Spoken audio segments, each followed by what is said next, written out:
Hello commandos, welcome to biometrics classes online. और हम लोग बात कर रहे हैं एस ब्लॉक एलिमेंट के बारे में, अबाउट एस ब्लॉक एलिमेंट, और उसमें NS2 मतलब अल्कलाइन अर्थ मेटल्स के बारे में बात कर रहे थे।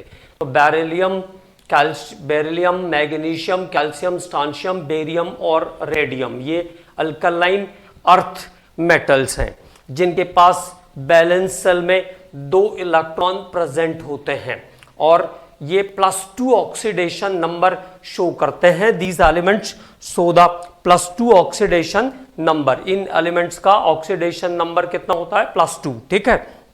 इसके बाद इन एलिमेंट्स के जो ऑक्साइड है वो अर्थ क्रस्ट पर मिलते हैं, इसलिए इनको हम कहते हैं alkaline earth metal. So it is known as alkaline earth metals. ठीक है। उसके बाद हम लोगों ने बात किया साइज के बारे में। तो एज यूजुअल साइज क्या होगा? इंक्रीजिंग ऑर्डर में जाएगा। जैसे जैसे हम ग्रुप में डाउन साइड जाएंगे साइज इंक्रीज होगा, आयोनाइजेशन एनर्जी कम होगी, इलेक्ट्रोपॉजिटिव कैरेक्टर इंक्रीज होगा, रिडक्शन की पावर बढ़ेगी, और नीचे जाने पर धीरे धीरे जब कंटिन्यूअस नीचे जाएंगे तो मेटालिक बॉन्डिंग कमजोर होती जाएगी क्योंकि डिस्टेंस बढ़ता जाएगा। इसके कारण से बॉइलिंग और मेल्टिंग पॉइंट्स कम होते जाएंगे। और अल्कलाइन अर्थ मेटल्स में बेरिलियम और मैग्नीशियम 2 ऐसे अल्कलाइन अर्थ मेटल हैं जो फ्लेम कलर प्रोड्यूस नहीं करते हैं। It do not produce flame color because of smaller size and high ionization energy, क्योंकि इनका साइज छोटा होता है और आयोनाइजेशन एनर्जी हायर होती है। कैल्शियम में ब्रिक रेड कलर मिलेगा, स्ट्रोंशियम में क्रिम्सन रेड, और बेरियम में एप्पल ग्रीन कलर मिलता है। बेरियम में एप्पल ग्रीन कलर मिलेगा and it is also barium is also use to obtain green light from crackers. Barium का यूज क्रैकर से ग्रीन लाइट लेने के लिए करते हैं, जबकि मैग्नीशियम का यूज करते हैं मैग्नीशियम रिबन को बनाने के लिए, जिससे हम क्रैकर्स को इग्नाइट करते हैं। क्रैकर्स को जलाने के लिए जो थ्रेड यूज होता है वो मैग्नीशियम थ्रेड रहता है ना, मैग्नीशियम का यूज करते हैं उसके लिए। ठीक है। इसके बाद रिएक्शन टुवर्ड्स एयर, तो all metals react with air to form oxide, where higher metal calcium, strontium and barium also form peroxide and there is no formation of superoxides। इनमें सुपरऑक्साइड का फॉर्मेशन नहीं होता है। उसके बाद हम लोगों ने बात किया अबाउट हाइड्रोक्साइड। तो ये मेटल्स वाटर के साथ रिएक्ट करके हाइड्रोक्साइड का फॉर्मेशन करते हैं। ठीक है। और बेरिलियम के ऑक्साइड और हाइड्रोक्साइड एम्फोटेरिक नेचर के होते हैं, बाकी सब अल्कलाइन हैं। मैग्नीशियम माइल्ड अल्कलाइन होगा और नीचे जाने पर हाइड्रोक्साइड का बेसिसिटी बढ़ता जाएगा। नीचे जाने पर हाइड्रोक्साइड का बेसिसिटी इंक्रीजिंग ऑर्डर में जाएगा। देन अब हम लोग बात करते हैं इनके हाइड्राइड्स के बारे में। तो हाइड्राइड में क्या बात ध्यान रखना है उस टॉपिक पर बात करते हैं। तो reaction towards hydrogen, reaction towards hydrogen. तो metals form MH2 type of hydroxide. Alkaline earth metal क्या करते हैं? MH2 टाइप के हाइड्राइड का फॉर्मेशन करते हैं, जबकि अल्काली मेटल्स कैसा कर रहे थे? MH टाइप के हाइड्राइड का फॉर्मेशन कर रहे थे। तो MH2 type of hydride, MH2 type of hydrides का फॉर्मेशन करते हैं। क्या इंपॉर्टेंट बातें हैं इसमें, केवल उस पर बात कर लेते हैं। तो बेरिलियम ध्यान रखना है, beryllium do not combines with hydrogen, do not combines with hydrogen at any temperature. किसी भी टेम्परेचर पर बेरिलियम हाइड्रोजन के साथ कंबाइंड नहीं करता है। Do not combines with hydrogen at any temperature. Magnesium combines in vapor phase, magnesium combines in vapor phase। अगर magnesium को हाई टेम्परेचर पर हीट करेंगे तो वो हाइड्रोजन से कंबाइन कर लेता है। Combined in vapour phase, magnesium vapour phase के अंदर ये काम कर सकता है। और बाकी जो मेटल्स हैं calcium, strontium and barium directly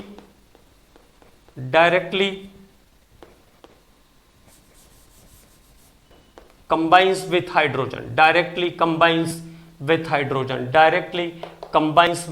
hydrogen। तो ये मेटल्स सीधे सीधे हाइड्रोजन के साथ हीट करने पर कंबाइन कर लेंगे, ठीक है। तो ये एक इंपॉर्टेंट बात है कि बेरिलियम किसी भी टेम्परेचर पर हाइड्रोजन के साथ कंबाइन नहीं करेगा। मतलब अगर आपको बेरिलियम हाइड्राइड चाहिए तो आपको कोई दूसरी टेक्निक यूज करनी पड़ेगी। तो अब बात करते हैं हाउ टू प्रिपेयर हाइड्राइड, कैसे बना सकते हैं हाइड्राइड को, उस बारे में बात करेंगे। तो बेरिलियम हाइड्राइड अगर हमको चाहिए तो क्या करेंगे, बेरिलियम क्लोराइड BeCl2 को लिथियम एल्यूमिनियम हाइड्राइड LiAlH4 के साथ ट्रीट करके बनाएंगे। LiAlH4 के साथ लिथियम एल्यूमिनियम हाइड्राइड के साथ ट्रीट करके बना लेंगे, ठीक है। तो यहां से आ जाएगा 2BeH2 beryllium hydride plus LiCl plus AlCl3। और मैग्नीशियम हाइड्राइड भी यहां से ज्यादा आसानी से बन सकता है as compare to heated with hydrogen. तो मैग्नीशियम हैलाइड भी LiAlH4 के साथ रिएक्शन पर आसानी से बन जाएगा। तो मैग्नीशियम हैलाइड को अगर आप LiAlH4 के साथ ट्रीट करोगे तो ये बना देगा 2MgH2 magnesium hydride plus LiCl plus AlCl3। तो मैग्नीशियम और बेरिलियम के हाइड्राइड को बनाने के लिए हमें क्या काम करना पड़ेगा, उसको बेरिलियम या मैग्नीशियम के हैलाइड को LiAlH4 के साथ ट्रीट कर देंगे, लिथियम एल्यूमिनियम हाइड्राइड के साथ ट्रीट कर देंगे। जबकि अदर मेटल्स आसानी से हीट करने पर हाइड्रोजन के साथ हाइड्राइड का फॉर्मेशन कर लेते हैं। अब और क्या इंपॉर्टेंट बात है इसमें, उस पर बात करते हैं। तो बेरिलियम और magnesium hydride BeH2 and MgH2 BeH2 and MgH2 are covalent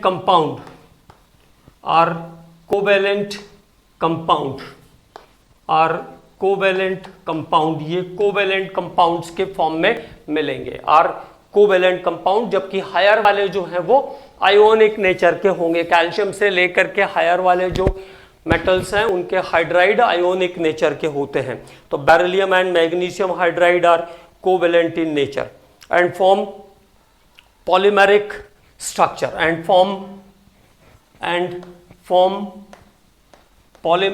structure polymeric structure और ये पॉलीमेरिक स्ट्रक्चर का फॉर्मेशन करते हैं। फॉर्म पॉलीमेरिक स्ट्रक्चर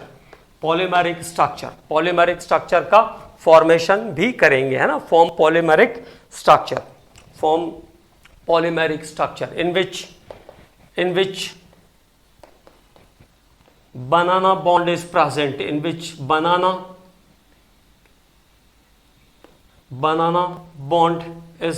present, इसके बारे में मैं आपको बोरॉन ट्राइहाइड्राइड पे अच्छे से बताऊंगा कि कैसे बनता है।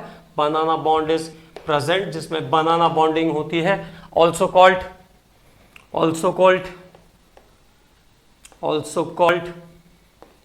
टैन बॉन्ड भी कहते हैं इसको, also called tan bond.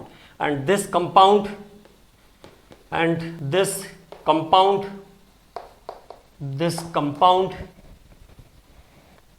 is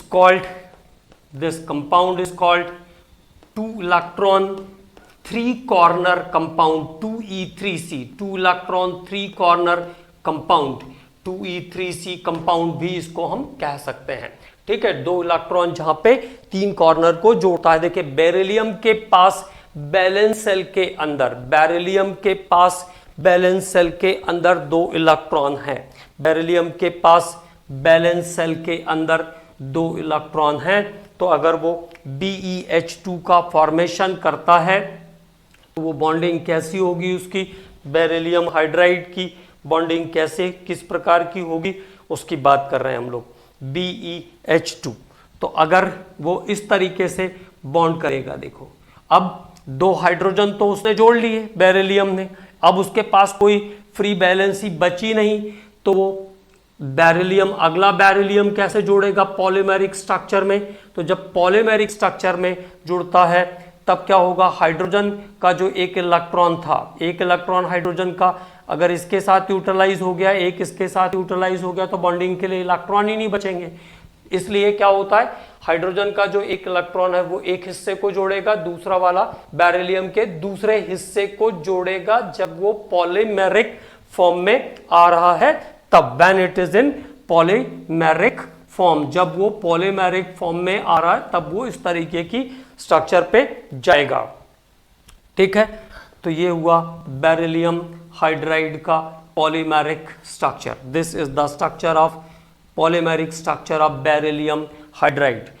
ठीक है, देखो एक बेरिलियम के पास 2 इलेक्ट्रॉन, अगर दोनों हाइड्रोजन को वो कोवेलेंट बॉन्ड से जोड़ लेगा तो कोई इलेक्ट्रॉन के पास फ्री नहीं बचेगा, है ना। इसलिए क्या करता है, एक इलेक्ट्रॉन को जोड़ेगा और एक इलेक्ट्रॉन जो रिमेनिंग रहेगा उसको यूटिलाइज करेगा वो BHB के बॉन्डिंग के लिए। मतलब 2 हाइड्रोजन आ गए यहाँ पे, तो 2 इलेक्ट्रॉन अगर कोवेलेंट से कंबाइंड हो जाएंगे तो फिर वो बॉन्डिंग नहीं हो पाएगी। इसलिए क्या करता है, ये इस तरीके से बॉन्डिंग करेगा, एक बार इधर का हिस्सा जुड़ा हुआ रहेगा और एक बार इसका इधर का हिस्सा जो है वो जुड़ा हुआ रहेगा बेरिलियम और इलेक्ट्रॉन के साथ। इसको कहते हैं बनाना बॉन्डिंग या टैन बॉन्डिंग। ठीक है, तो इस तरीके से BeH2 के अंदर भी बनाना बॉन्ड होता है, ये बात ध्यान रखना है। बेरिलियम और मैग्नीशियम के जो हाइड्राइड हैं ये कोवेलेंट कैरेक्टर वाले होते हैं, तो these hydrides are covalent compound. तो this is another important point. जबकि बाकी जो हाइड्राइड हैं कैल्शियम और उससे ऊपर वाले मेटल्स के, वो सब हायर मेटल्स के, वो सब कैसे हैं, आयोनिक कंपाउंड हैं। ठीक है, तो it is the important points related with the hydride. ये हाइड्राइड से रिलेटेड कुछ इंपॉर्टेंट पॉइंट्स पे हमने बात किया। अब बात करते हैं reactivity with halogens. Reactivity with halogens, तो जितने एक्सेप्शनल पॉइंट हैं वो बहुत अच्छे से ध्यान रखना है। रिएक्टिविटी विथ हैलोजेंस, हैलोजेंस के साथ रिएक्टिविटी। ठीक है, all alkaline earth metal react with halogens, all alkaline earth metal, all alkaline earth metals, all alkaline earth metals reacts with halogens to form MX2 type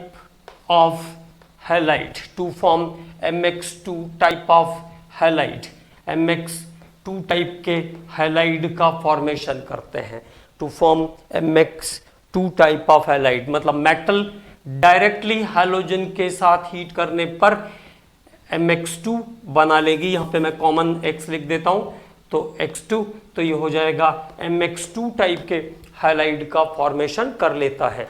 और कैसे जा सकते हैं, metal को हैलोजन एसिड से ट्रीट कर दो, HX के साथ ट्रीट कर दो। हैलोजन एसिड मतलब HCl, HBr, HI, ये हैलोजन एसिड्स की कैटेगरी है। तो यहां से भी आपको क्या मिल जाएगा, MX2 मिल जाएगा आपको, MX2 plus hydrogen gas is there. Okay, तो मेटल को सीधे हैलोजन एसिड के साथ ट्रीट करने पर भी ये कंपाउंड मिल जाएंगे। मेटल हाइड्रोक्साइड हो, मेटल कार्बोनेट्स हो, उनको भी आप हैलोजन एसिड के साथ ट्रीट करोगे तो वो MX2 टाइप के हैलाइड का फॉर्मेशन कर देंगे। अब हैलाइड्स में इंपॉर्टेंट बातें क्या क्या है, ये तो ठीक है कि MX2 टाइप के हैलाइड का फॉर्मेशन होता है, but there is so many important points and number of exceptions are also here. तो ये बात आपको अब धीरे धीरे वन बाय वन मैं बताते चलता हूं और आपको ध्यान रखना है कि कहां पे क्या चीजें, किन टॉपिक्स पे हमने बात किया। तो मेटल हैलोजन के साथ कंबाइन करके MX2 टाइप का हैलाइड का फॉर्मेशन करेगा। It forms MX2 type of halide, है ना। अब अगली जो बात है वो है beryllium halide. Beryllium halide, beryllium halides are covalent compound, are covalent compound, covalent compound. Beryllium halide जो होते हैं वो कोवेलेंट कंपाउंड्स के फॉर्म में मिलते हैं। Beryllium halides are covalent compound, ठीक है। तो ये पहली इंपॉर्टेंट बात हुई। और ionic character, ionic character, ionic character increases downside in the group, increases downside in the group। और आयोनिक कैरेक्टर नीचे जाने पर क्या होगा, इंक्रीज होगा, increases downside in the group। Ionic character down side जाने पर क्या होते जाएगा, इंक्रीज होता जाएगा। तो ionic character increases down side in the group, मतलब BaX2 then SrX2 then CaX2 और देन MgX2 और देन BeX2। तो this is about the ionic character of ionic character of halides. ये आयोनिक कैरेक्टर है halides का। और जैसे जैसे साइज बड़ा होगा वैसे वैसे आयोनिक कैरेक्टर क्या होगा, बढ़ता जाएगा, आयोनिक कैरेक्टर्स बढ़ता जाएगा, ठीक है। अब अगली इंपॉर्टेंट बात क्या है उसके बारे में बात करते हैं। तो आयोनिक कैरेक्टर बढ़ता जाएगा डाउन साइड जाने पर, ये एक इंपॉर्टेंट बात है, इसको ध्यान रखेंगे। अगली बात हैलाइड्स के बारे में, अगला इंपॉर्टेंट पॉइंट है बेरिलियम के जो हैलाइड्स हैं, बेरिलियम हैलाइड BeCl2, ये डिफरेंट फॉर्मेट में एग्जिस्ट करता है, ठीक है। तो बेरिलियम के जो क्लोराइड है BeCl2 जो है, BeCl2 इन सॉलिड स्टेट, अगर हम सॉलिड स्टेट की बात करें तो BeCl2 इन सॉलिड स्टेट ये पॉलीमेरिक स्ट्रक्चर के फॉर्म में एग्जिस्ट करता है। BeCl2 या BeF2 जो भी कंपाउंड है, beryllium chloride BeCl2 in solid state exist in form of polymeric structure. तो BeCl2 in solid state exist in form of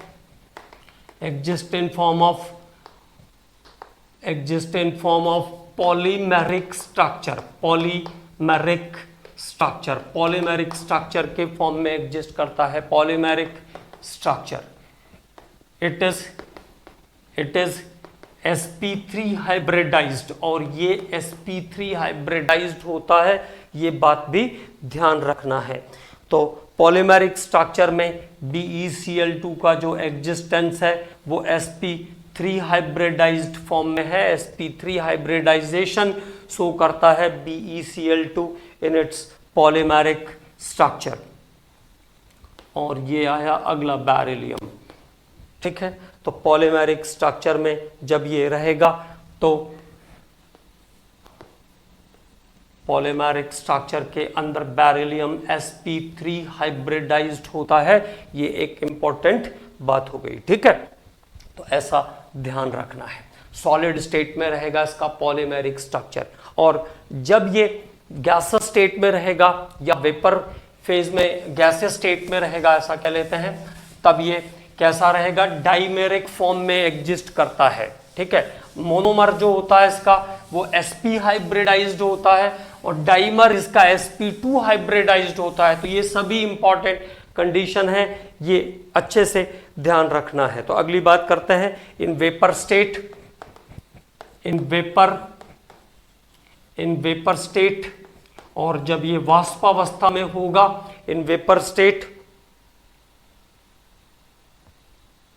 exist as monomer, exist as monomer, तो monomer कैसा होगा इसका BeCl2, exist as monomer like BeCl2, exist as monomer, exist as monomer with a linear structure, with a sp hybridized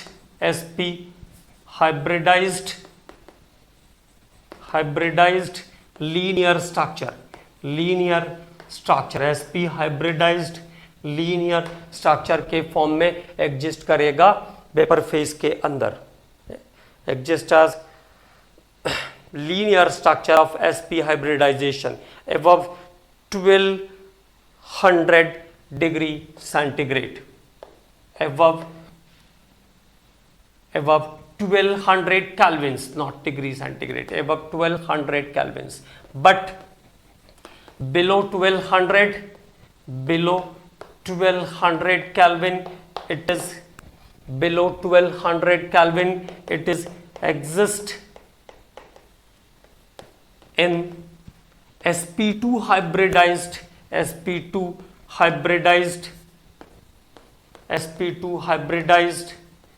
dimeric form, sp2 hybridized dimeric form में exist करेगा जब temperature 1200 से कम होगा। तो देखो BeCl2 नेचुरल इसका स्ट्रक्चर है ये, तो 1200 से एवं टेम्परेचर पर sp हाइब्रिडाइज्ड है, और जब टेम्परेचर 1200 से ज़्यादा होगा तो ये डाइमेरिक फॉर्म में एग्जिस्ट करेगा, मतलब डाइमर बनाएगा। इसका मतलब है दो मॉलिक्यूल्स का association. Dimeric form means association of two molecules, di means दो, मर मींस मॉलिक्यूल्स। तो डाइमेरिक फॉर्म में हाइब्रिडाइजेशन अब 3 सिग्मा बॉन्ड बना रहा है, तो कैसा हो जाएगा, sp2 हाइब्रिडाइज्ड हो जाएगा इन डाइमेरिक फॉर्म। तो these are the important points related with the halide of beryllium. ये बेरिलियम हैलाइड से रिलेटेड कुछ इंपॉर्टेंट पॉइंट्स हैं।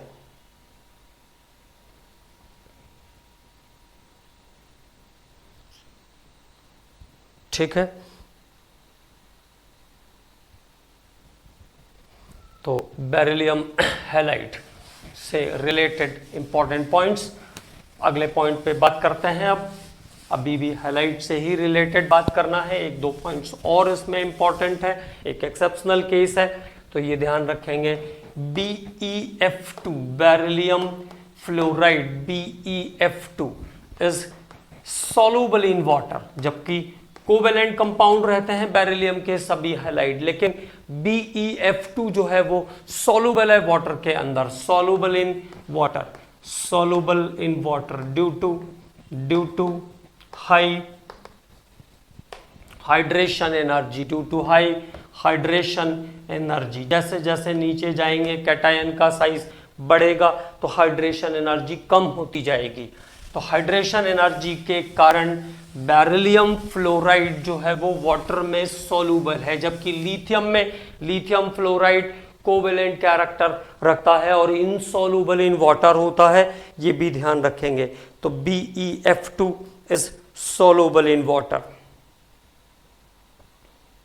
BeF2 is soluble in water. Okay, other fluorides are sparingly soluble, other fluorides are मतलब other fluoride कहने का मतलब magnesium and others है ना, other fluorides are less soluble, other fluorides are less soluble. तो मैं beryllium fluoride जो है वो वाटर के अंदर हाईली सोल्यूबल है, ये ध्यान रखना है, because of higher hydration energy, ठीक है।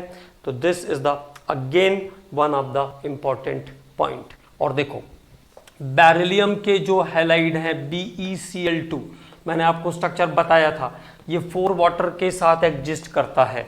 MgCl2 6 वाटर के साथ एग्जिस्ट करता है। CaCl2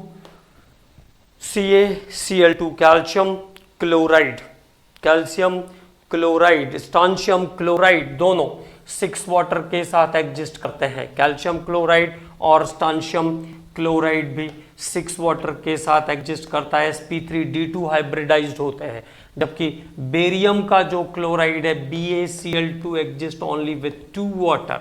ओके, तो barium chloride exist only with 2 water. Barium chloride केवल 2 वाटर के साथ एग्जिस्ट करता है। तो these are the some important points related with the halides. Beryllium fluoride को ध्यान रखेंगे कि ये वाटर में सॉल्युबल है हायर हाइड्रेशन एनर्जी के कारण, तो ये एक एक्सेप्शनल केस भी बन गया है ना। अगले पॉइंट पे बात करते हैं हैलाइड्स के बाद नेक्स्ट टॉपिक पर बात करते हैं, that is about carbonates and bicarbonates. तो कार्बोनेट्स वहां पर जो कार्बोनेट थे वो कैसे थे? M2CO3 टाइप के कार्बोनेट थे। M2CO3 टाइप के कार्बोनेट का फॉर्मेशन करता है M2CO3 टाइप के कार्बोनेट का फॉर्मेशन करता है एल्कली मेटल्स, और ये फॉर्म करेंगे form MCO3 type of carbonate. MCO3 type of carbonate, MCO3 type के कार्बोनेट का फॉर्मेशन करते हैं, form MCO3 type of carbonates. अब क्या क्या खास बात होती है इनके कार्बोनेट्स की, तो कैसे बना सकते हैं? तो मेटल हाइड्रोक्साइड MOH ट्वाइस के अंदर CO2 गैस पास कर दीजिए, तो ये बना देगा आपको MCO3 और वाटर एलिवेट कर देगा, है ना। तो MCO3 का फॉर्मेशन इस तरीके से हो सकता है। अब इंपॉर्टेंट बातें क्या क्या है कार्बोनेट में? तो सबसे पहली इंपॉर्टेंट बात है थर्मल स्टेबिलिटी। देखिए, फर्स्ट ग्रुप के कार्बोनेट में केवल लिथियम कार्बोनेट क्या था? हीट करने पर डिकम्पोज होता है। Only lithium carbonate is decompose on heating. लेकिन यहां पे सभी कार्बोनेट ऐसे हैं जो हीट करने पर डिकम्पोज हो जाते हैं। All carbonates are decompose on heating. तो बेरिलियम, मैग्नीशियम,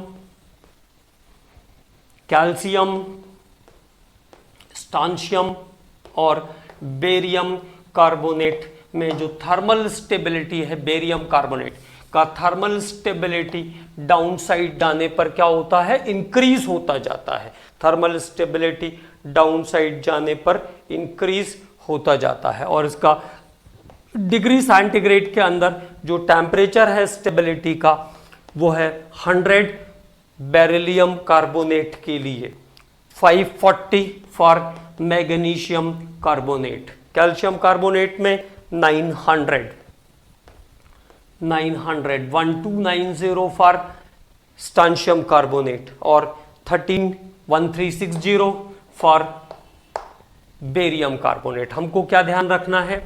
थर्मल स्टेबिलिटी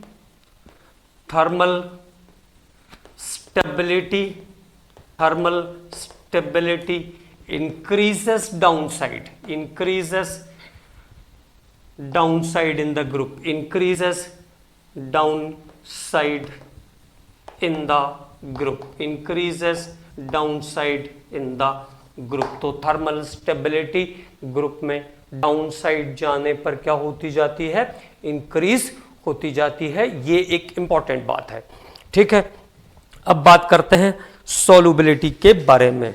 तो सॉल्युबिलिटी पे आपको ये ध्यान रखना है, सेकंड ग्रुप में कार्बोनेट्स हो गए, सल्फेट्स हो गए, ठीक है, इनकी जो सॉल्युबिलिटीज है वो डाउन साइड जाने पर डिक्रीज होती है। फिर से फजान्स रूल का एक्सेप्शनल है, लेकिन डिक्रीज होती है क्योंकि लैटिस एनर्जी हायर होती है। जिन क्रिस्टल्स की लैटिस एनर्जी हाई होती है वो लेस सॉल्युबल होते हैं। तो सॉल्युबिलिटी पे क्या ध्यान रखना है? solubility decreases downside in the group, decreases downside in the group, decreases downside in the group। solubility जो है ग्रुप में नीचे जाने पर कम होती जाती है, decreases downside in the group because of increase in lattice energy, because of increase in lattice energy। तो लैटिस एनर्जी के बारे में हम लोगों ने केमिकल बॉन्डिंग में बात किया होगा, और ये एस्पेक्ट भी मैंने आपको वहां बताया था सल्फेट को रिलेट करके कि लैटिस एनर्जी जब बढ़ेगी तो सॉल्युबिलिटी कम हो जाएगी, ये बात ध्यान रखना है। तो it is the part of chemical bonding. Lattice energy जैसे जैसे बड़ी होती जाएगी वैसे वैसे सॉल्युबिलिटी क्या होती जाएगी, कम होती जाएगी। तो सॉल्युबिलिटी कंपाउंड की कम होती जाएगी क्योंकि लैटिस एनर्जी बढ़ रही है, ठीक है। तो ये बात ध्यान रखना है। अब इसके बाद कार्बोनेट्स के बाद सभी कार्बोनेट हीट करने पर डिकम्पोज होंगे, ये मैंने आपको बता ही दिया है, तो इसमें कोई दोबारा बात करने की जरूरत ही नहीं है। तो कार्बोनेट्स के बाद अगले पॉइंट पर बात करते हैं सल्फेट्स। तो MSO4 टाइप के सल्फेट का फॉर्मेशन करेंगे। MSO4 type of sulphates, MSO4 type के सल्फेट का फॉर्मेशन करते हैं, form MSO4 type of sulphate. सीधे सीधे मेटल सल्फ्यूरिक एसिड से रिएक्ट करेगा और ये बना देगा MSO4 और हाइड्रोजन गैस इवॉल्व कर देगा। सल्फेट्स में एक बहुत इंपॉर्टेंट बात फिर से सॉल्युबिलिटी, तो BeSO4, MgSO4, CaSO4, स्टांशियम सल्फेट और बेरियम सल्फेट नीचे जाने पर कॉमनली जो फजान्स रूल को ओबे करे तो सॉल्युबिलिटी बढ़ना चाहिए, लेकिन होता क्या है BeSO4 और MgSO4 कैसे हैं, सॉल्युबल हैं। CaSO4 कैसा है, लेस सॉल्युबल है। और स्टांशियम और barium sulphate are insoluble in water. Strontium और बेरियम सल्फेट वाटर के अंदर इनसॉल्युबल हैं due to high lattice energy, क्योंकि इनका लैटिस एनर्जी बहुत हाई होता है, ठीक है। लैटिस एनर्जी क्रिस्टल के फॉर्मेशन के समय निकलने वाली एनर्जी होती है। जब कैटायन और एनायन गैस स्टेट में कंबाइन करके 1 मोल सॉलिड आयोनिक कंपाउंड का फॉर्मेशन करते हैं तो उस प्रोसेस में जो एनर्जी इवॉल्व होती है it is called lattice energy, उसको हम कहते हैं लैटिस एनर्जी। और अगर पूरी एनर्जी बाहर निकल गई है it means there is no energy in the crystal, तो पानी में डालने के बाद वो वैसे ही पड़ा रहेगा, वो ब्रेक नहीं होगा। सॉल्युबिलिटी के लिए क्या होता है, हाइड्रेशन एनर्जी का वैल्यू लैटिस एनर्जी के वैल्यू से ज्यादा होना चाहिए, लेकिन अगर लैटिस एनर्जी हाइड्रेशन एनर्जी से ज्यादा होगी तो the compounds are insoluble in water, the compounds are insoluble in water. Okay, तो there is one of the important point again. तो ये एक इंपॉर्टेंट पॉइंट है इसका, है ना। अब उसके बाद सल्फेट्स के बाद बात करते हैं अबाउट नाइट्रेट्स। तो सल्फेट के बाद नाइट्रेट पर बात करते हैं। अल्कली मेटल MnO3 टाइप के नाइट्रेट का फॉर्मेशन करते हैं अल्कली मेटल्स। तो अल्कालाइन अर्थ मेटल के नाइट्रेट्स कैसे होंगे, नाइट्रेट -1 चार्ज रहता है NO3 पर, है ना, NO3 -1। तो यहां पे क्या बन जाएगा, it forms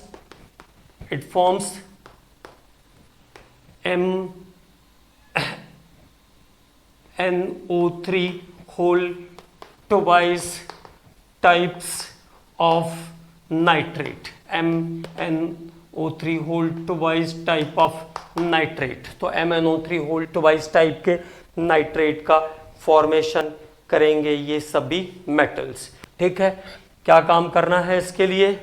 metal hydroxide, metal oxide या मेटल कार्बोनेट, मतलब मेटल ऑक्साइड को आप HNO3 के साथ ट्रीट कर दीजिए तो ये आ जाएगा MnO3 whole twice plus H2।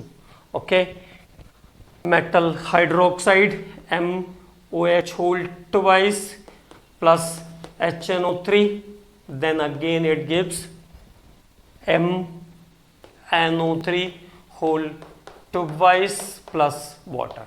ठीक है, तो मेटल नाइट्रिक एसिड के साथ मेटल ऑक्साइड, मेटल हाइड्रोक्साइड और मेटल कार्बोनेट्स रिएक्ट करने पर क्या बनाते हैं? It forms metal nitrate. अब फिर से फर्स्ट ग्रुप पे चलिए। फर्स्ट ग्रुप पे नाइट्रेट में क्या पढ़ा था हम लोगों ने? लिथियम नाइट्रेट हीट करने पर ऑक्साइड में डिकम्पोज होता है और अदर नाइट्रेट्स NO2 देते हैं। M जैसे सोडियम है तो NaNO3 की जगह NaNO2 बनाता है और लिथियम ने ऑक्साइड बनाया था। यहां पे क्या खास बात है? ऑल नाइट्रेट्स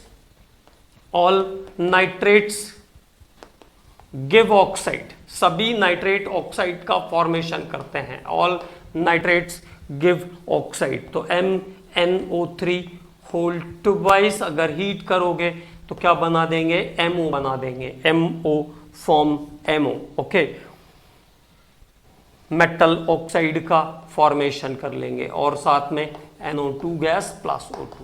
ओके, तो मेटल नाइट्रेट्स डिकम्पोज होकर के मेटल ऑक्साइड का फॉर्मेशन करते हैं। यहां पर ये एक इंपॉर्टेंट बात हो गई।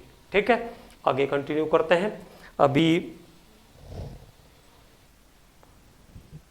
अब बात करते हैं इसके कार्बाइड्स के बारे में। तो कार्बाइड्स का फॉर्मेशन कैसे होता है उस टॉपिक पर बात करेंगे। फॉर्मेशन ऑफ कार्बाइड्स मतलब कार्बन के साथ रिएक्शन पर बात करेंगे। This is called carbide formation, इसको हम कहते हैं कार्बाइड का फॉर्मेशन। ठीक है, तो अगला जो टॉपिक है वो है carbides.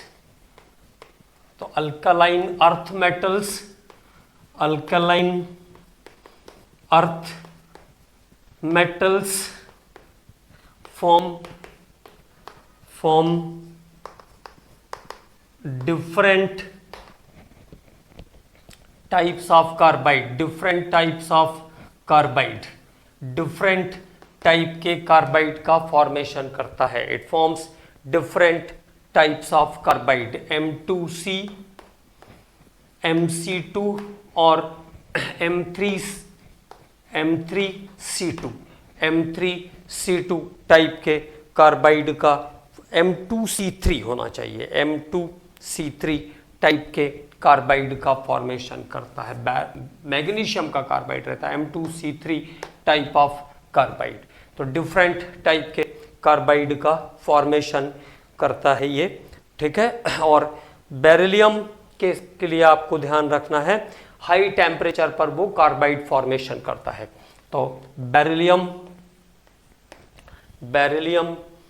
combines with carbon about 1900 to 2000 degree centigrade, 1900 to 2000 degree centigrade to form Be2C, beryllium carbide. ठीक है, इसके बाद मैग्नीशियम,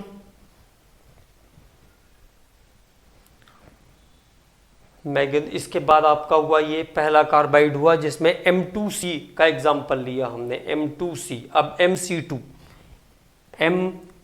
टाइप का कार्बाइड, तो कौन बनाएगा MC2? कैल्शियम बनाएगा। तो कैल्शियम सीधे कार्बन के साथ कंबाइंड करता है लगभग 1900 डिग्री सेंटीग्रेड पर और ये यहां से CaC2 बनाएगा। It forms calcium carbide. तो कैल्शियम भी कार्बाइड का फॉर्मेशन करेगा। ठीक है, तो कैल्शियम कार्बाइड ऐसे बना लेगा। ये कैल्शियम डायरेक्ट कार्बन के साथ रिएक्ट करेगा, CaO+2C के साथ रिएक्शन करके कैल्शियम ऑक्साइड भी कैल्शियम कार्बाइड का फॉर्मेशन करेगा। Calcium oxide is also form calcium carbide. तो Ca3C की जरूरत पड़ेगी अबाउट 1900 डिग्री सेंटीग्रेड अगेन। तो यहाँ से बन जाएगा CaC2 कैल्शियम कार्बाइड और कार्बन मोनोऑक्साइड गैस इवॉल्व होगी। तो this is Mc2 type of carbide. Mc2 type का कार्बाइड का फॉर्मेशन करेगा कैल्शियम। कैल्शियम Mc2 टाइप के कार्बाइड का फॉर्मेशन करता है। अब बात करते हैं M2C3 टाइप के कार्बाइड का। तो M2C3 टाइप के कार्बाइड में आ जाएगा मैग्नीशियम। M2C3 टाइप के कार्बाइड का फॉर्मेशन करता है मैग्नीशियम।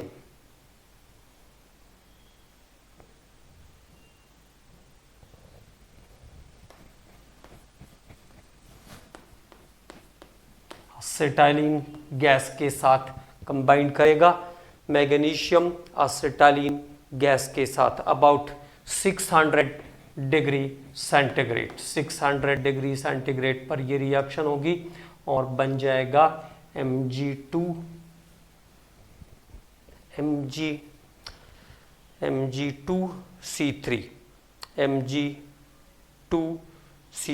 Magnesium carbide. तो Mg2C3 चाहिए ना, Mg2 तो 2 Mg और C3। तो देयर इज Mg2C3 का फॉर्मेशन करेगा मैग्नीशियम जब वो रिएक्ट करेगा एसिटाइलिन गैस के साथ अबाउट 600 डिग्री सेंटीग्रेड पर। 600 डिग्री सेंटीग्रेड पर Mg2C3 C2H2 के साथ एसिटाइलिन के साथ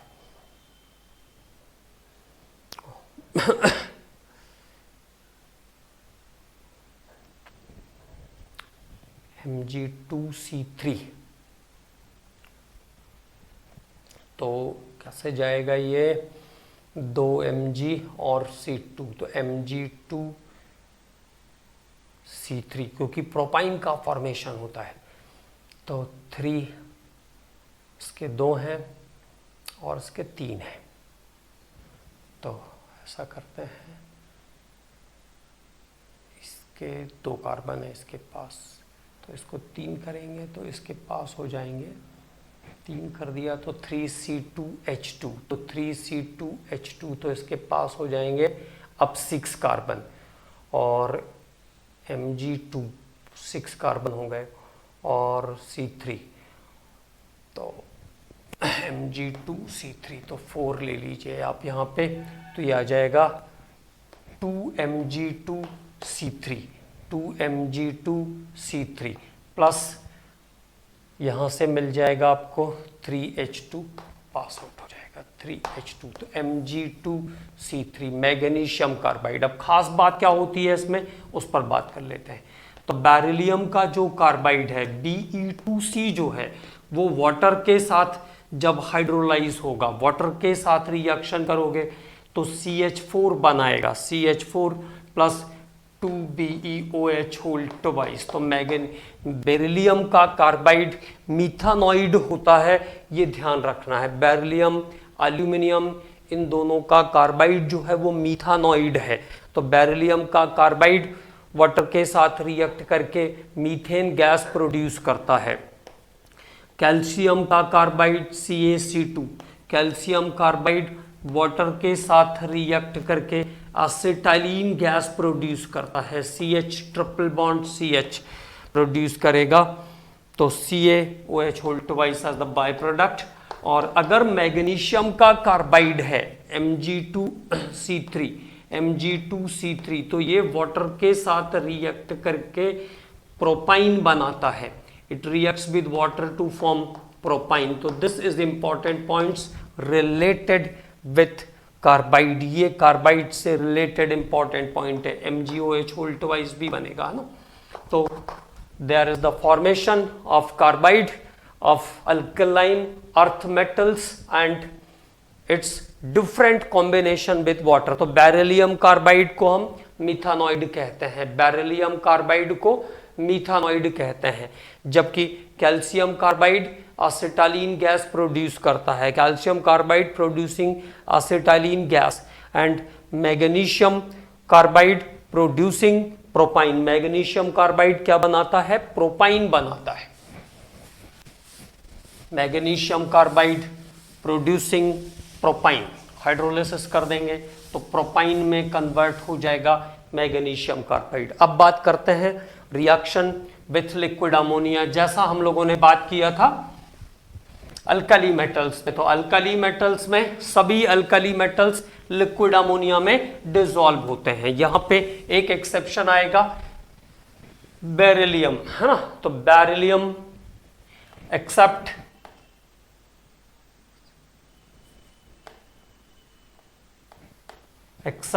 beryllium, all alkaline earth metals, all alkaline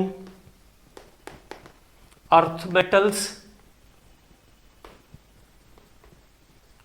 dissolved in liquid ammonia, dissolved in liquid ammonia, dissolved in liquid ammonia, dissolved in liquid ammonia। सभी alkaline earth metal किसको छोड़कर? Beryllium को छोड़कर लिक्विड अमोनिया के अंदर डिसॉल्व होते हैं। All alkaline earth metals are dissolved in liquid ammonia only to except beryllium, केवल बेरिलियम को छोड़कर, and give blue colour solution, give blue colour solution, blue colour का सॉल्यूशन बनाते हैं। Give blue colour solution, the logic is due to ammoniated or solvated electron, due to ammoniated or solvated electron, and its reaction is expressed like Mx plus 2y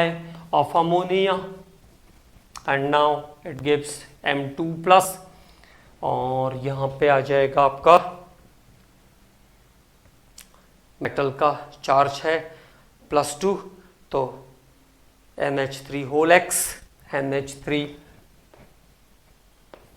whole x 2 plus electron के साथ आ जाएगा electron with NH3, 2 electron निकला तो 2 electron with NH3, y को हमने double लिया ही था शुरू में। तो this is the formation of complex, this is the formation of complex, यहां से इसको करना है। ओके, तो इलेक्ट्रॉन अमोनिया में आया और इलेक्ट्रॉन के अमोनिया में आने के कारण ब्लू कलर का सॉल्यूशन बन जाएगा। This is due to ammoniated और सॉल्वेटेड इलेक्ट्रॉन, लेकिन बेरिलियम लिक्विड अमोनिया में डिसॉल्व नहीं होगा, ये ध्यान रखना है। ओके, अगले लेक्चर में अनोमेलस बिहेवियर ऑफ बेरिलियम और फिर एलिमेंट, फिर कंपाउंड्स की स्टडी।